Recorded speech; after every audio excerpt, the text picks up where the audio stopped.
You guys want to welcome me back to the Make or Break show. We're hanging out with prop builder, 3D modeler, 2D artist extraordinaire, Mr. Gordon Tarpley today, calling in all the way from Hello. LA. Thank you so much for jumping on and chatting with me. Man, you have a ton of like adjectives, I feel like, besides your name. Like as I go deeper and deeper into what you do, like how do you describe yourself to people when people they have That is, no it is always tricky because I feel like any one of the things I do doesn't cover all the other stuff that I do. But if yeah. I start getting into all the things that I do, it sounds ridiculous. So I kind of I just say prop builder and maker usually. um, and artist. I do, I've done artwork for years, all the way back. I used to do t-shirt illustration for years, and then as graphic designer, and did architectural illustration, and just a lot of different types of artwork. So I came from a real creative background. Cool. Did I see when you were growing up that your dad was a prop builder? Like, is that kind of what He, got you into that world?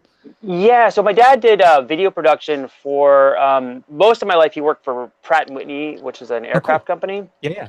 And he did a lot of their trade show production work. So this is back before we had CG work, CG computer models and all that. So whenever they needed planes and things flying across screen, or like creative shots of this, he'd have to build the models just like you would in like any like Hollywood production. It's the exact same kind of work.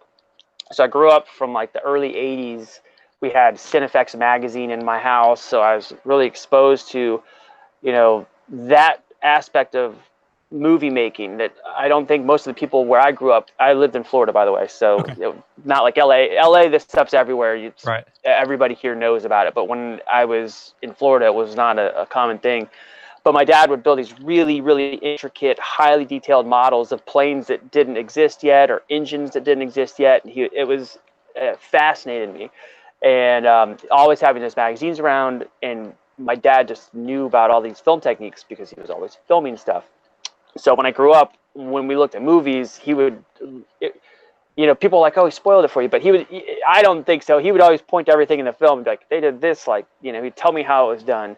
And, he was always trying to figure out, if he didn't know, he would try to figure it out. And he's like, I think they did this or that. A lot of times he would end up being right, because then Oh, effects would cool. come out and see the technique. So Yeah. it's just really influenced by that a lot.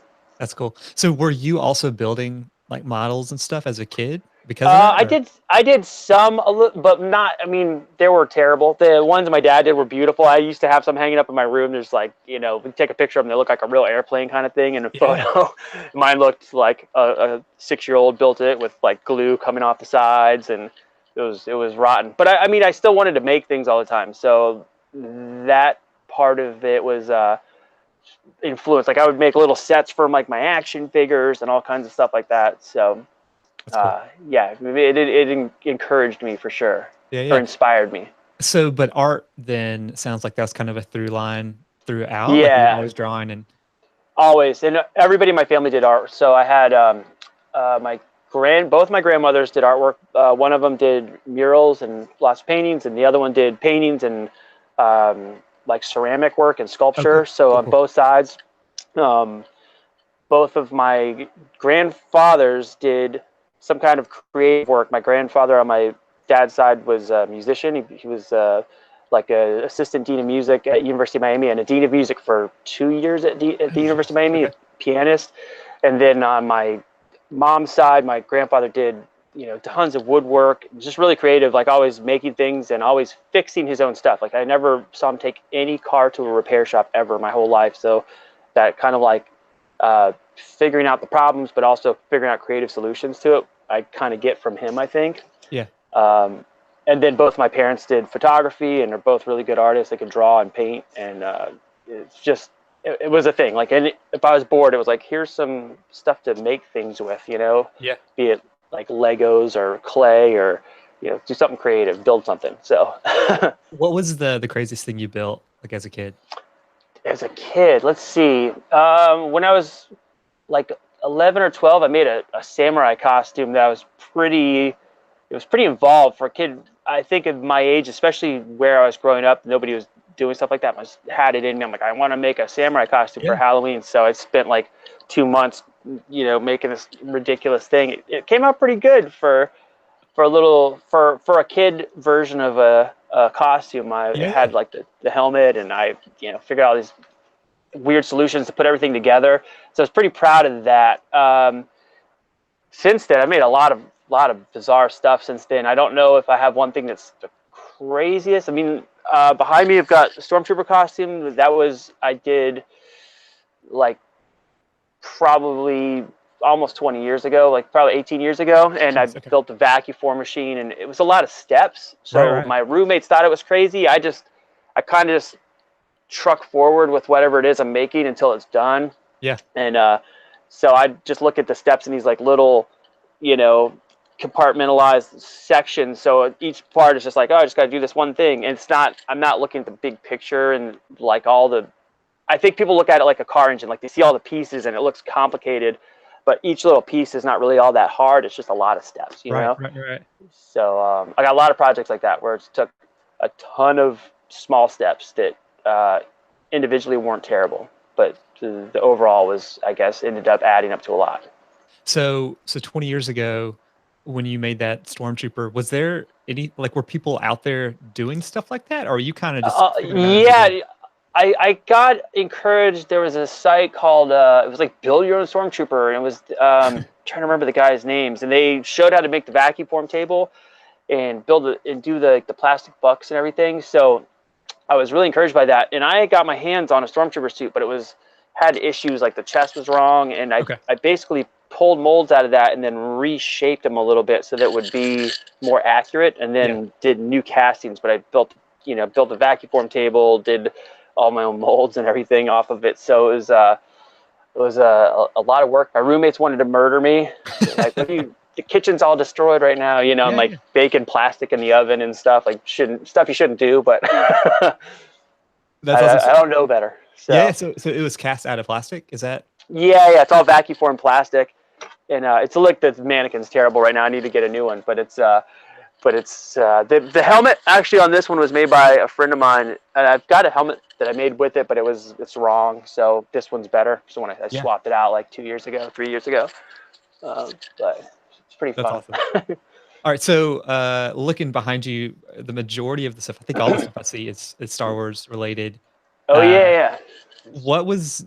Did you just fall in love with Star Wars the first time you saw it in the theaters? Like, what was your Yeah, first? I think it was the first movie I ever saw. So I was born in Really? Okay. 76, and Okay. my parents took me to see it when I was like a year old, and then I remember seeing it as a little kid, and I think that we got to go back when I was like 2, because I think it came back out in the theater.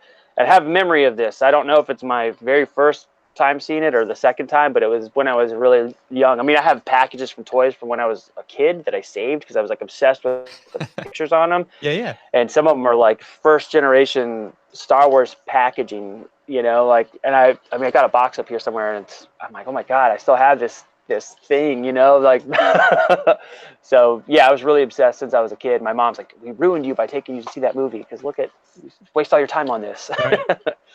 So did you want to like make your own props from the movie? Like, was that something you always were interested in Kind of. too, or did it It was, kind of it came later? wasn't so much that I wanted to make them. I didn't think about it like that. It was almost more like I just wanted to have them. Got it. Okay. And the only way I could have some of the things was to, like, to make like the best version of it that I could. So I've got, I mean, since I was a kid, like 20 iterations of Stormtrooper blasters that, like, what my kid head thought they looked like, I would like make them out of pipes, or like take existing toy guns and modify them so they kind of have the same shape. I was just like really obsessed with that kind of thing. They're all wrong, but in my kid brain, I was like, it was getting closer and closer each time I'd make one. So, and this is the thing, I just wanted to have it. Nobody sold one. I think Kenner came out with one when I was a kid that was pretty close, but it was still something's not right about it. And so I was like, doing modifications to that. They're also bad, but in my head, they were like, it needs this piece on it. It doesn't have it, so I got to fix it. Yeah. That's awesome. Okay, so coming back to maybe more of your professional work before you really got into props. Okay. I don't know if this was right, but I saw somewhere that you designed a Florida license plate. Is Yeah, that a is long that time right? ago. Yeah, I did the artwork on it, and it was like laid out. I might actually have one within reaching distance of here. I don't know. It was for Share the Road. It's a bike safety license plate. I used Yeah. to race bicycles, so Oh, it was cool. sort of randomly approached because my friends knew that I did like graphic design, Right, right. but I don't know that they approached me because of my cycling. But I was a cyclist for a long time, like a race bicycles, so I was really into this idea, and that was like my first piece of artwork that I think a lot of people saw because it was on like 10,000 plus cars in Florida, so you'd see them, driving around all the time. But the project, I did all these drawings for these like people on bicycles, and the person that was in charge of it wanted like a little kid on a bike with like a little flag, and I was trying to explain to them like those aren't the people who are getting hit by Right. cars. It's always Right, like right. these road cyclists. And I went in and coaxed them that was the way to go, and we started doing these different iterations of the drawings, and they kept changing them. And I did this one page, like a sheet with, I don't know, 10 or 20 drawings on it, little thumbnail sketches. And I turned it into the company, and I didn't hear back from them for like 5 days or something. And I called. I was like, hey, any word on any of those sketches? Did they like any of them? And they're like, oh yeah, they picked one. It went off to the Department of Transportation and got approved. So a thumbnail sketch, it wasn't really supposed to be like my final sketch, is what ended up on the license plate. So I had this Really? Okay. really mixed feeling because I always wanted to redraw it real nice, and it just is what it is. So it went out, and I was like, all right, they approved it. So I could see it everywhere. I was like really happy about that, but it Yeah. also was like not my favorite piece of artwork. And then later they made a like 10 years, I think it went for about 10 years with that plate. And then they updated the plate and changed it a bit. And I like the new one more. And I can't guarantee it, but I think that it's got my artwork on it also because it looks just like one of my other sketches. However, I've not confirmed it, so I don't want to take credit for it if I'm wrong. But it looks just like one of the ones I submitted to them. I since I live in California, I have all like my Florida plates. I really think they're like right around me somewhere. I have a bunch of stuff like just off to the side of the camera, like Okay, big cool. piles of stuff. I would love to hold it up, but Yeah. That's um, crazy. Yeah. You're definitely the first one I've talked to that's designed a license plate. That's pretty funny. That's yeah, cool. again, that was like my first thing that was out in the wild. That was like a Right. piece of something that I made that just was everywhere. Like I would see it every day when I lived in Florida. So that was cool. I remember seeing one like New York one time. I was up visiting, we were driving, and I saw the Florida plate that was the one I did. I was like, oh my god, there's my plate. It's in New York That's right cool. now. So it's goofy, but it's sort of a neat thing to be able to be part of, I guess. Yeah, yeah. How long did you cycle? Do you still? I still ride from time to time, not as much as I'd like. I would say, let's see, from probably for good. I'm trying to think, the last time I did a race, I had already moved to Tampa. Uh, probably like 10 or 12 years, like from probably 90, maybe longer than that, like 96. I think I kind of got started into like being a little more serious about it and riding often. And I raced mountain bikes for uh, I don't know, probably 6 or 7 years. And then I moved to Tampa, and it was like cycling there was scary. And I still would do a race every once in a while. I haven't done one in a while, but I still have bikes hanging right above me in my Oh, shop, cool. and I still ride whenever I get a chance, but it's not as often as I would like. Yeah, yeah. I didn't get anywhere crazy into cycling, but I rode. I live in Athens, Georgia, Oh yeah, and it's yeah, pretty. And we have a really cool like criterium they do downtown, that's right. which is a ton of fun. So I saw that and I was like, oh, I need to start riding. And then I got out on the roads. And I'm like, okay, let me get with Yeah, other criteriums people. are scary. Those are Yeah, like the super aggressive, and they have like the laps, just yeah, sprints for the, and you're yeah. like ring the bell, and then everybody goes nuts, and it's like terrifying. I've watched a bunch of my friends break collarbones and those things and Jeez, stuff, and yeah. I'm like, I'll just Yeah, it's like you know which turn to go to because that's where most of the folks crash. And then my wife's like, "Let's not go there. Let's yeah, go to like where they're safe." So, yeah. Let's go uh, where it's exciting and scary. yeah, yeah, yeah. Okay, so what brought you to Los Angeles? Just I saw people making stuff, and all the time I'm through online forums. I was doing a lot of matte painting Okay, when I was doing architectural work for a long time. And I really started getting the idea of doing matte painting work, which is almost identical to doing architectural work. Like the actual steps involved are almost exactly the same. So I got on all these forums for like matte painting and started doing like competitions with that, and they were going well. So I ended up meeting people that were working in the film industry, and this was like 2007, 2008, and a lot of them lived here in LA. So I kind of had it in my head then. I was like, I should move to LA, just get a job doing matte painting work. And then like the financial dip happened and all this stuff went bad, and all these companies moved out of Los Angeles and they went to like Vancouver and Singapore, and not in LA anymore. So the work here, it didn't dry up. There's still plenty of work, but when you're on the outside, it doesn't look like that. But there's so much creative stuff going on here that I was like, I still really want to go to LA. So I kind of had it in my head since like 2008 probably. And then I started getting more into like prop and costume building stuff. And then I started to like get stronger in my head again. Like, oh, there's a lot of that work out there. I'm following all these people that are in LA and they're always doing awesome stuff. So 2013, we came out to visit. And I, tried to coax my wife into coming out here forever. And she seemed like, she's like, yeah, that sounds good. But I could tell it wasn't serious. So once we came out in 2013 and she saw it, and it was my first time coming out here as well. And it was just, I was like, I have to move here. It's amazing. There's like mountains off to the side. And there's beautiful ocean. There's good waves because I surf as well. So there's really, really good surfing. There's mountains, which I was in Florida, so I've never had mountains. And in the winter, I can go to snow in like an hour. I can just drive and go hike in the snow in the mountains. It's amazing. So yeah, like just in that aspect alone, not outside of all the building stuff, I was like, this place is amazing. And then once I got out here and started to see all the opportunities, it was crazy. And I still worked with my doing architectural renderings. When I got here, I worked for a place in Rhode Island. So I just sort of moved from Florida to here. I still have my same job. And then I started getting more and more freelance kind of work until I quit my job like about a year and a half ago. I actually put it in my notice for my work almost 2 years ago, but it took a little while to get me out of the job. Yeah. But yeah, creative-wise, it's one of the best places I've ever been. So much to do. So were you wanting to get into the prop side of movies? Like, was that kind of your end goal when you first got out here?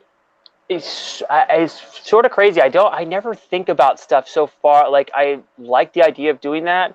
And I just want to make stuff. And if it can be in the movies, that's awesome. If it's for other things, that's fine too. I just kind of want like a constant output of like, just here's a random task to do. And like that kind of thing is stimulating to me. I always liked the idea of working in films. And to go back kind of to what my dad did, when I was a kid, I would have loved to have done the stuff my dad was doing, like building those models and that kind of work. But right around the time I graduated high school was right around the time Jurassic Park came out. So all that stuff changed. It became all like digital, like all the digital stuff is going to take over. And I wasn't opposed to that at all. I actually kind of thought that would be neat too, but it was insanely expensive to go to the schools for that at the time. And to own your own computer, it was literally like a $20,000 computer you'd have to have in your house, which I couldn't afford. So I kind of put all that stuff on back burner. And now I'm kind of like full circle. Like now I'm literally using computers to make props. So I haven't done any big budget film stuff yet, but I've done commercials, like some decent commercials, and I've done like a good scale, like independent kind of production work, which is pretty fun. It's the same stuff. Like I work with people that do the exact same techniques for films. They just have a big shop so they can, they get approached first. But yeah, it's pretty good. So I've done another podcast in the past that was more on the animation, like Illustrator side of things. Yeah. And a lot of those guys, especially the older ones, they talk about that transition from 2D to 3D and how it's difficult. Was that going back at it now? Because I mean, now when I see your stuff, like you're in ZBrush, like doing like a C-3PO leg, was that difficult for you, that process? Not really at all. Kind of honestly, like I feel like it's almost the same thing. Like I sculpt in clay, and then I can go sculpt in ZBrush, and in my brain, it occupies the same space pretty much. So one or the other. Like one is the clay is messier. Not bad, but like you have to have a thing out, like a sculpture, and ball of clay on the side that you're working with, and tools, and then the computer, you just shut your laptop and then you're done, and so in that regard it's good, and it's really easy to do like mock-ups for people on the computer, and it's it's easy to make a maquette in clay. You can do that pretty quick, But if somebody wants to change it, then you have to like resculpt the whole thing. But with the digital, you can just, it's the same thing, but you just save a new version and just resculpt it, and you can go back and forth. So there's like pluses and minuses to each one, but actual creatively, like they feel the same to me. Like when I sit down to sculpt either way, it feels this, like it occupies the same place in my brain, if that makes sense. Yeah, that totally makes sense. So is ZBrush, is that what you mostly model with? Or are you also using... In the last year, I've done a lot more ZBrush than I've used ZBrush for a long time, but not a lot until the last year. Probably I've really like I've been trying to make it do a lot of the stuff that I want to do. Before that, I used 3D Studio Max for years because I was working in architectural rendering, so got really good at modeling there. And now, in the last year or so, I've been using Fusion 360 quite a bit. Fusion 360 is amazingly powerful, and it's, for me and my income level, it is still free, which is good. Hopefully I don't like go too far. I don't mind paying for it if I have to, but it's one of those, like, it's nice that I just hit update and it's free updates all the time. And it's really powerful. It does certain tasks much better than 3D Studio Max does, and 3D Studio Max was like thousands of dollars, and this program is, handles things. Like just last night, for example, I had to rescale a piece that I'd made, a C-3PO part I was working on. I realized it was like a little bit off, but it had all this detail, and there's like these cutouts and screw holes and all this stuff. And in Fusion 360, all I had to do is like update one profile, and if you model it right, everything else will update around it. So all the knurling and the screw holes and all the cut marks and everything updated perfectly. And all I had to do was one little modification. It was fantastic. In 3D Studio Max, that would have been a nightmare. So I like Fusion 360 for like technical, like mechanical kind of things, mostly. So, and then ZBrush is more organic, but I'm getting better at making like hard surface kind of stuff. Oh, cool. So it's pretty fun. I've always heard ZBrush described as like it's a single tool, but it's like a really, really, really powerful tool. It's like, it's not, you don't have the full tool set with it, but if you want to do a specific, like the modeling task, like it's hard to beat. Yeah, it's awesome. I mean, it's the one thing is that like modeling stuff with really accurate dimensions, there's ways to do it, but I'm not good at that in ZBrush yet. So if I need like a really specific scale, I typically will just go to like one of the like Fusion or 3D Studio Max, and then I can type in my exact dimensions and it comes out. And ZBrush works in units. You don't really have like, there's no inches or centimeters or millimeters. It just you kind of like have to know what the units equal out to in your head, which is fine. But even then, it kind of like, if you hit like one of the smoothing groups on it or something, sometimes the parts will actually change scale a little tiny bit, just real subtle. But when you print it, it's like, oh, this isn't quite what I wanted. So I always bring in some kind of like solid reference. Like this is, make like a cylinder or something in another program that I know is some exact scale, and then I can work around that. I'll just have it in there. I can flip it on and off. Other than that, it's really amazing. I'm getting a lot better too at like making really clean mechanical kind of shapes. That kind of feature, when I first started, ZBrush wasn't really a thing. I started before version 2, and I think that kind of stuff started to get better around version 4. So it had like a while I was just strictly like organic kind of modeling. So doing architectural stuff, you don't need that too often. Sometimes they would like, hey, make these pillows on this bed look awesome, and then take a 3D model of a pillow and wrinkle it, or that kind of stuff. But I didn't get to do it a ton. So are you using like a stylist and like? Definitely. It would be very difficult to do it without one. I think I've seen people that do still use a mouse, and they just it's like magic. I don't know how they do it, but like the stylus, it feels really intuitive to me. And I don't have one of the tablets where you're drawing directly on the screen. It's just like a little pad in front of my computer. Feels fine to me though. Gotcha. Okay, so go into C-3PO. When did you have the first, like, why did you start the build? Was there C-3PO is a costume that I was always super fascinated with since I was a little kid. And then I think around 2007, when I started doing the architectural stuff, maybe 2006, I was making enough money that I was like, I could probably like make a C-3PO now. And then I started researching it, and I initially wanted to buy one of those Don Post statues. Okay. And then I saw that people had been recasting those statues, so I was like, well, maybe I can get the recast and like actually make it into a suit, you know?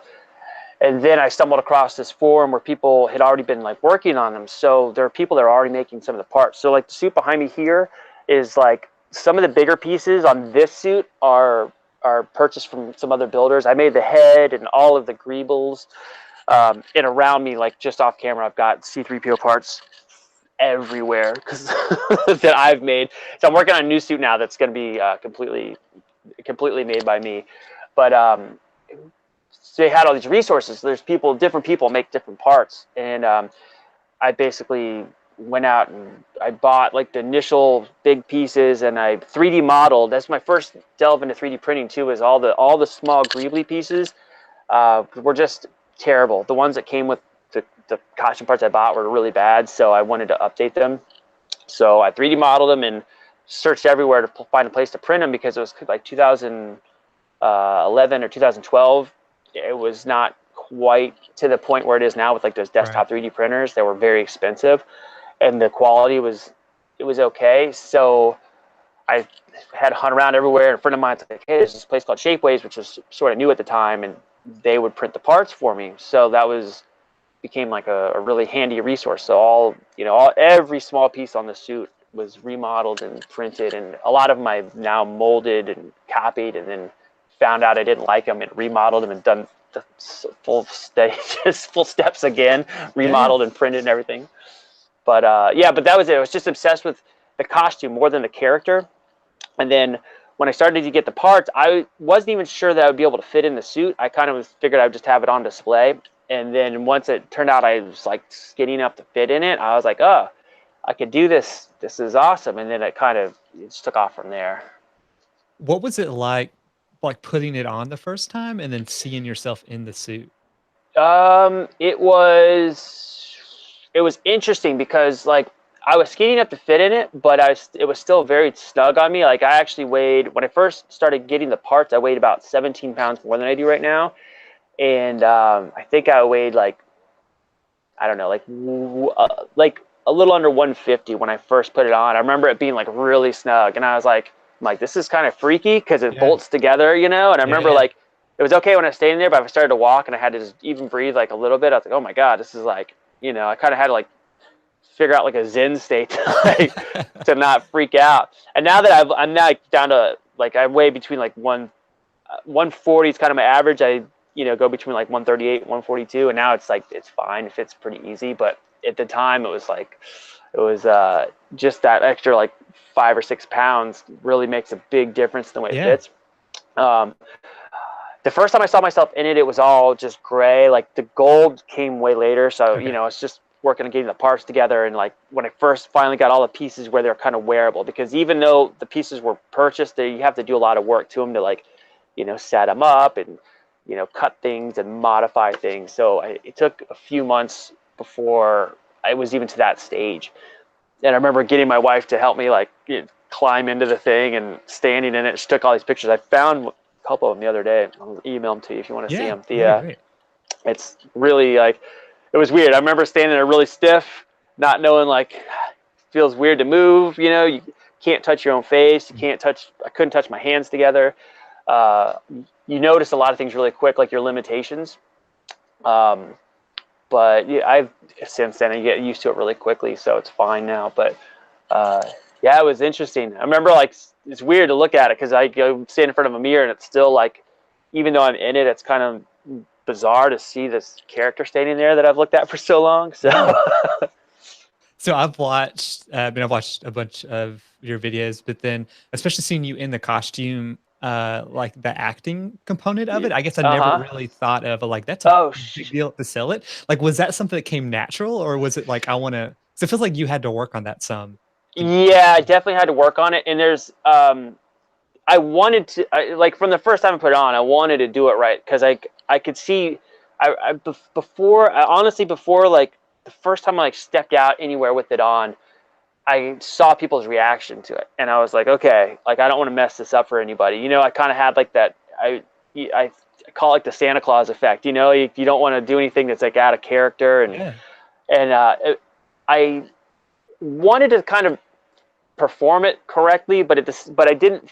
It didn't hit me how much I wanted to perform it correctly until like the first interaction with people, and I'm like, oh, like this is like real to them, you know what I mean? So then it was kind of like, okay, I got to get this performance, you know, better. I still work on it all the time, and the best thing for me was like getting video. Like if someone took video anywhere, I could see the things I was doing, and I would like recall like a movement.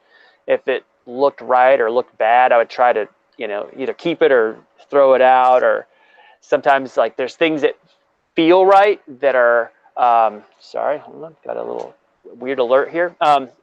There are things that would feel right, but they would look totally off when you would see it on video. So it's like, oh, I gotta adjust this whole movement, or, you know, try to get the voices, you know, as close as possible. Yeah. And not speaking the same way Anthony Daniels does is you know, a hurdle for me. So, yeah. Yeah, it's definitely a thing. I still work on it.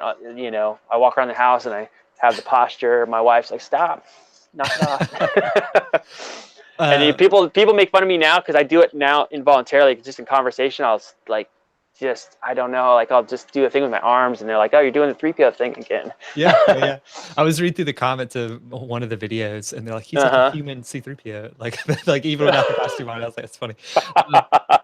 Have you worn it in some pretty crazy places? Like, do you have some like outside of like conventions and stuff, just any cool memories that stand out? Well, there's one standout thing that kind of got me in trouble with Lucasfilm and all that. It was involuntarily, because I was told that it was it was approved by Lucasfilm, and it was not, and it bit me in the ass on the way out. Excuse my language, but I did a GQ shoot with Amy Schumer, and I was on the cover of GQ magazine, which I didn't know was going to be a cover shoot. I didn't have any idea. Like when it came out, I am on the cover right now. That was pretty crazy. As far as like profile things that people have seen, that would probably be the craziest one. The other stuff, let's see. I've done a lot of different YouTube shoots for Maker Studios, which is Maker is owned by Disney. Okay. So they, you know, would hit me up like, hey, we need C-3PO for this, that, or the other. And I've done stuff for like the JonTron channel, which I don't know if you watch YouTube stuff at all, but it's like giant YouTube channel. They've built like huge sets and everything for shoots that are crazy. But of all the things, the thing I feel like is the craziest was some dumb party that I did C-3PO at that was on a boat. And it wasn't crazy because anything bad happened or anything, but like my one phobia in that costume is falling in water, because I wouldn't be able to swim. So I'm on this big boat up on like the deck, and I'm just like, one of these drunk college kids wants to shove me off the side, I will die. You know, that was in my brain, of all the things, that was probably like the weirdest. I've done some shoots in the desert, three shoots in the desert. And one time it was like 108 degrees out. Lord, yeah. And being in the costume was interesting. Yeah. Wasn't as hot as I would expect, honestly. I thought it was going to be worse in the costume. It wasn't so bad, but literally the bottoms of my shoes were like melting a little bit. So like I got done and my shoes are all like torn up on the bottom from being so hot. But the suit kind of reflects the sun off. So I got in there and it's hot, but it's not as bad as I expected, just being in the sun. So that was interesting. Have you gotten any crazy reactions, especially from kids when they see you? Oh yeah, the kids are mixed. Like some kids just don't know. I get crazy reactions from adults, like really? You know, like people probably like in their 40s, like freak out. The craziest one I met these Japanese girls in a convention in Florida, and they were like crying and stuff, you know, like they came around and they're freaking out. And I was like, oh my gosh, don't screw this one up, because they're I've met, you know what's funny is I've met multiple groups of specifically Japanese girls, that they lose their mind more than any other like batch of people that I've been. I don't know if it's like if it's a Japanese cultural thing with the robots or something. I have no idea what it is, but it's awesome. Like being in there and you see them, like these people look at you. That's another thing about being in there is you get this weird sense of what it must be like to be like Brad Pitt or George Clooney or something, where Yeah. you see the people's eyes, they're looking in your eyes, but they're seeing C-3PO, but Right. you're like taking in every bit of their excitement, like, you know, through those little eye holes. That's a very interesting feeling to see, you know, like I've been to conventions and you have like celebrity people that are signing autographs, stop everything and like run out to go get a photo with you, Oh, you that's cool. know, and you have a tap on your shoulder and you turn around and it's like, oh, hey, dude, it's like people I've seen in Star Wars or something, you know, like hanging out Yeah. next to me. Like, I got to get a picture. I'm like, oh, this is so weird. That's so cool. But yeah, that part's interesting. It's like, even if they're not hyper excited, but you can see it in their eyes a little bit, that's super fun. That's neat. That's really neat. So, so you mentioned you're building another suit now. Yeah. And you said is that mostly 3D printed, or is that or how does that kind of process work? The one that I'm working on for myself is kind of like a hybrid, because I've got really, really accurate castings from Screen Used Costume that are, you know, like one generation away, and I was able to make molds off of those. Oh wow. Okay. So I've got some really, really accurate parts, very accurate. Like the suit I have behind me looks cool because it's gold and everything, but it's lots of stuff wrong accuracy wise, and so the new one's way more accurate. But the parts, I've done a lot of fixes by hand, like, you know, Bondo and things, because like the castings are sort of old, so there's some stuff that's warpy or a little weird, and there's certain sections that I'm just completely replacing with 3D printed parts. So it's going to be all like the overall casting is the same, but like the ring, the disc in the middle of the belly, or like the shoulder rings and the neck, they're just too fiddly and mechanical looking to really repair by hand. So 3D printing is like a really good option for it. So eventually I'd like to have some of those pieces machined out of aluminum once I like really nail down how I want them to, you know, be. If I'm 100% like, this is it, this is perfect, I'll get them machined out of aluminum. But the 3D prints are awesome because they're so cheap, and I can experiment. If there's like one little thing I want to change, I can just do a new version, change it, print it, and test it. And if it's good, you know, whatever. If it breaks, just print another one. It's not a big deal, and it's you know, $20 for a roll of filament, and I can print dozens of things off that roll. It's great. So is accuracy, is that like your end goal? Is that what you're moving towards in all the things that you're building? Yeah, I mean, especially with 3PO, there's things that I just for my own sanity, I want it to look as right as possible.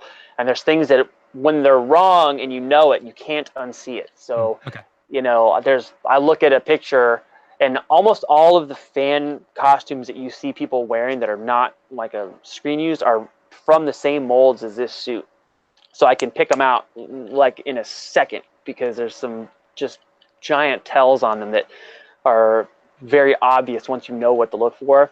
And I want to eliminate that. I want it to be like, if I see a picture of my suit, I want it to be like questionable. Like, is that a behind the scenes photo? Or, you know, I want to be able to trick myself if I come across a picture, you know? So it's not necessarily a goal. It's just like me being obsessive. So there's a couple of things that are going to be slightly different, because I'm a little bit tall for 3PO. I'm 5'10", and Anthony Daniels is like 5'8". And most of my height discrepancy is in my shins. So like on my new suit, the shins are gonna be a little longer so that everything else lines up properly. Whereas this one, it's I get like a little bit of more of a belly gap there, that obsessive weird stuff. But the belly will be a little bit broad sometimes, and I don't like that. So like the legs are fixed, belly gap gets fixed. It's good.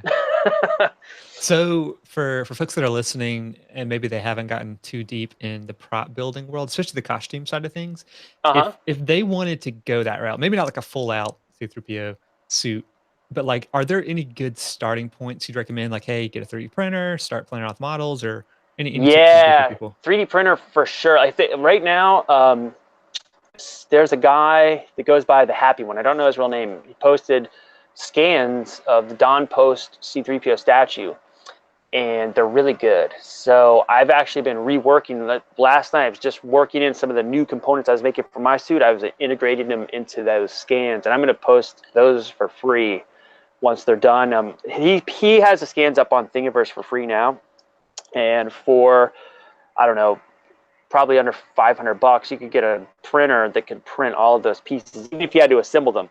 And then, I don't know, $500 printer, maybe $200 in filament, and you could have a whole C-3PO. It wouldn't be gold, and you'd have to assemble it, but that's $700.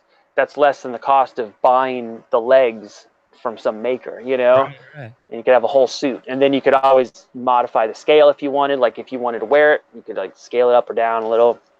So there's a lot of handy stuff with the 3D prints. And besides me, there's multiple other people working on making those parts printable as the costume. So yeah, once they're done, it'll be, you know, make it way easier for people that want to build it, I think. What's the finishing process like? Because I know a lot of people might be thinking, oh, like once it comes off the printer, like it's good to go. Like there's nothing else that needs to happen. There is a whole bunch of tricks. I'm actually just about to start making some videos, like literally right here on the table. I have one of the helmets that I'm about to start finishing out. Basically, it's like a lot of priming and sanding, and to get it smooth, there's a product called XTC 3D made by Smooth On. It's like an epoxy resin that you can put over the surface, and it'll smooth it out.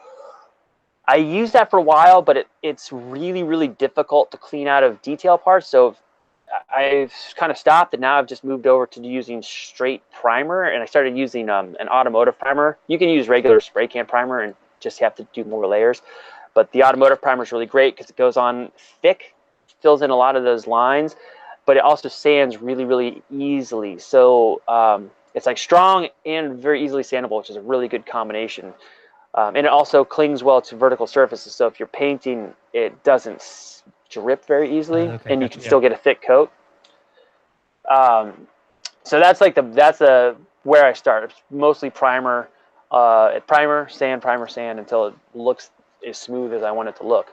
And if you want to go to like a full gold finish like this, that's a whole nother can of worms to open up. But it's like I did all the gold on this one myself, and it's took me like 2 years of research to figure out what I needed to do to get started. And then and the process itself isn't that hard, but the people that know how to do it don't like to share it because it's like a lot of them make their living off of it, and I can understand. For me, it's like I just wanted to learn it because to have it done was like $3,000 to have a suit chromed, and for me to do it myself was like, you know, a sixth of that price. So and now I can do it myself, and it also makes me less it makes the parts less precious. So if I'm moving around and I accidentally scratch it, it's a bummer, but I can go repaint the thing if I need to. I don't have to send it off and pay hundreds and hundreds of dollars for somebody else to do it. So that's a good part of knowing how to do it. What about on the like electronics side of things? Like, and especially on the R2 builders, like that's a massive component. Like, is that something you get deep into in your own builds, or? And I haven't got too deep into electronics yet. I like working in that kind of stuff, but a lot of the things that I've been able to work with are sort of over the counter kind of assembled things. Like with 3PO, I mean the audio inside is basically like I bought a little amp, and then I just took it, I gutted it, and then I rewired everything so that it would, you know, so that the sound comes out where I want, but the amp is in the back, and it's just everything's it's not one unit anymore. I just gutted stuff. I've done that with a lot of things, like with the lights. You know, I'll steal a battery box off of like some little Christmas lights or something, or, you know, it's usually just stealing electronics from some other object as opposed to like creating stuff from scratch. The closest I've done like scratch doing any electrical items have not been complicated at all. It's been literally like light switches that come on, just really straightforward, simple stuff.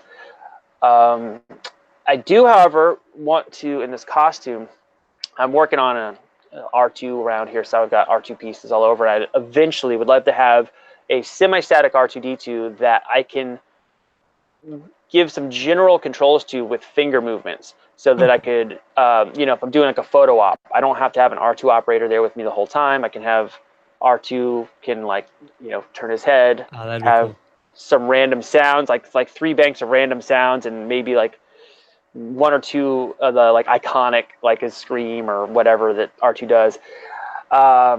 This is all in my head. Haven't approached it yet, but I've been looking into like the triggers that people use for their fingers. That like some of the Chewbacca guys will have sound effects, and that way, like when people come up and they ask C-3PO a question that I don't know the answer to, and I have to think about it, I usually will ask R2, and it gives me a chance to like come up with an answer, and then if I got a good operator, they'll chirp back some R2 noise at me, and then I can respond to the person as C-3PO. But so there's times when the operator's talking to a friend and I look over at R2 and he's just standing there like looking in the wrong direction. And the kids are trying to talk to him, and it makes me bummed. I'm standing there, I'm just like, come on, 3PO have to reach down there and turn R2's dome to look at the camera. So it'd be really nice if I could do like some of those little controls. So that's cool. It's like on my wish list of projects at the moment. So I've been looking into how to do it, but I haven't even come close to like starting to tackle that yet. Yeah, that's cool. So kind of the finishing up.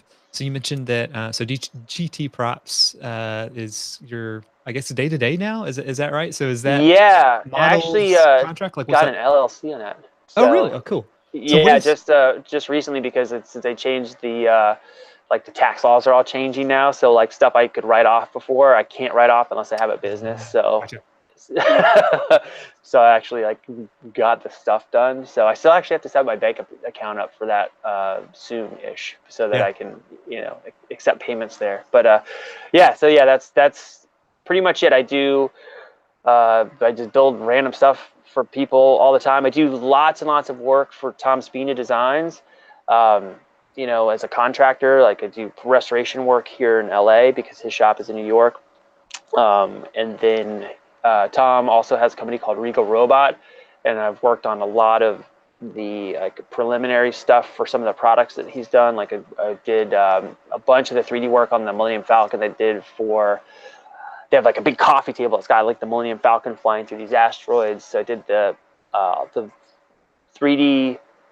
We got the model from ILM, had like weeks worth of work to do on it to make it 3D printable, and then I printed it here and did the initial assembly.